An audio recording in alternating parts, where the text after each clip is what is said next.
Oui, les apparitions les plus nombreuses n'ont pas eu lieu en Amérique du Sud ou en Océanie, mais ici, en France, dans ce petit coin de montagne, ce petit hameau du Lot qui vous attend et qui déjà prie pour vous.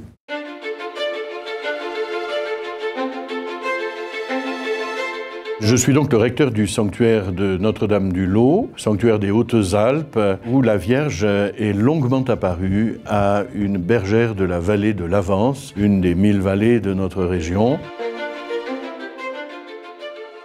Benoîte Rancurel, une jeune fille de 17 ans au début des apparitions, et pendant toute sa vie a été accompagnée par le sourire du ciel. Je pense que c'est d'abord le grand message de Notre-Dame du Lot.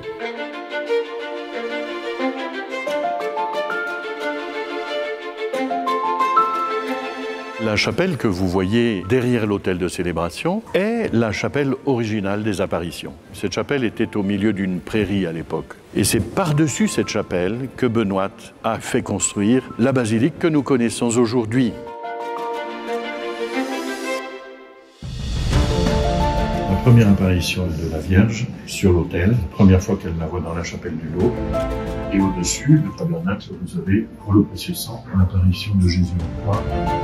Au XVIIIe siècle, on enlève la façade de la petite chapelle des apparitions et on fait une décoration dans la mode du temps. Ce n'est évidemment pas la décoration que Benoît a connue. Les murs sont bien les murs qui ont accueilli ici même la Vierge Marie longuement pendant 54 ans.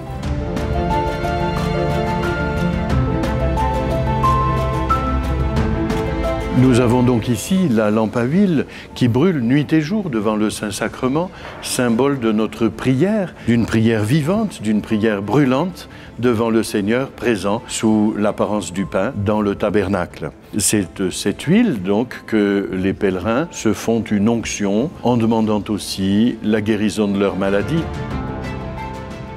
Ici, en 1718, on a inhumé Benoît Rancurel. Elle est enterrée devant la chapelle même des apparitions et c'est sur sa tombe que de nombreux pèlerins viennent demander des grâces de guérison.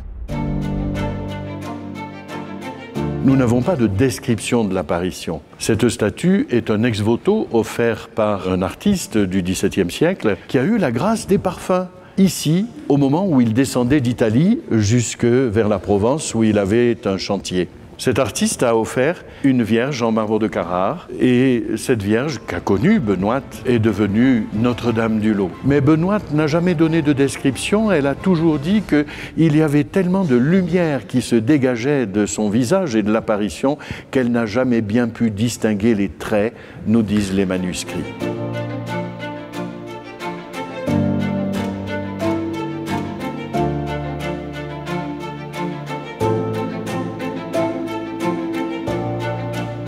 Benoît, évidemment, est trop pauvre pour faire peindre son portrait au XVIIe siècle. Mais néanmoins, nous possédons une seule représentation picturale de l'époque qui nous représente la bergère à l'âge d'environ 40 ans. Nous la voyons au pied de la Vierge Marie, un peu rougeaude, un peu costaud, une vraie femme des Alpes qui fait face à son destin et qui le portera jusqu'au plus haut sommet de la sainteté.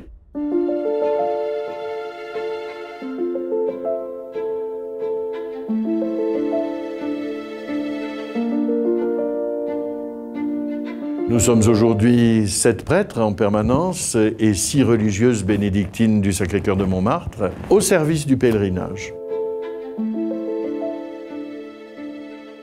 Nous avons plus de 500 couchages ici pour vous recevoir, avec aussi la possibilité de se restaurer, ce qui permet à la fois, dans ce lieu un peu reculé, d'avoir le temps de se poser, de retrouver la paix dans ce cirque de montagne qui nous entoure, qui est un peu comme les bras de la Vierge Marie qui nous enserrent et nous disent sa protection maternelle. Nous ne pouvons vous souhaiter qu'une chose, c'est de venir faire la découverte de ce lieu magnifique où se jouent certainement non seulement nos existences personnelles, mais quelque chose de la paix du monde.